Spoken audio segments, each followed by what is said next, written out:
ঈদের সাজে সেজেছে জামালপুর জেলার বকশীগঞ্জ উপজেলার বকশীগঞ্জ বাজারের বট চত্বর।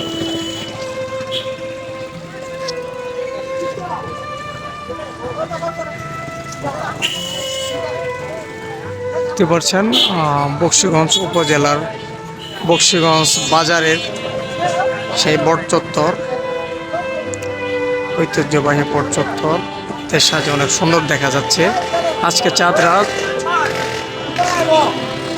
কালকে 11 তারিখ রোজ বৃহস্পতিবার, পবিত্র ঈদ উল ফিতর। ঈদ উল ফিতরের আগের দিনে রাতের বট চত্বর অনেক সুন্দর একটা লোকেশন।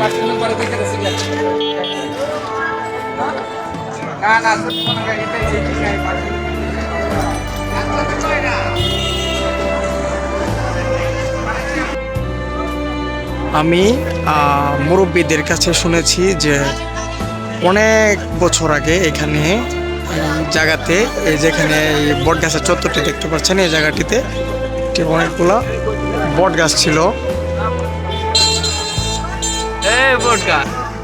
এই জায়গাটিতে বট গাছ ছিল তারা বলে, আমি তো আসলে দেখিনি বিষয়টা, এটা অনেক আগের কথা।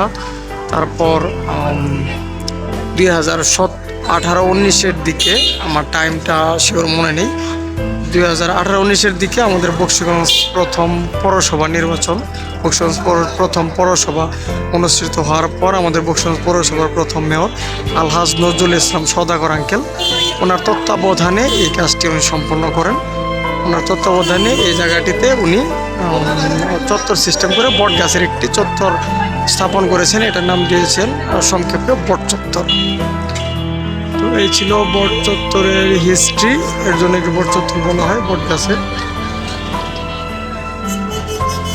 এই ছিল বট চত্বরের বিস্তারিত, দেখানোর চেষ্টা করলাম। লোকেশন বকশীগঞ্জ উপজেলা, বকশীগঞ্জ বাজার, 4 রাস্তার মোড়।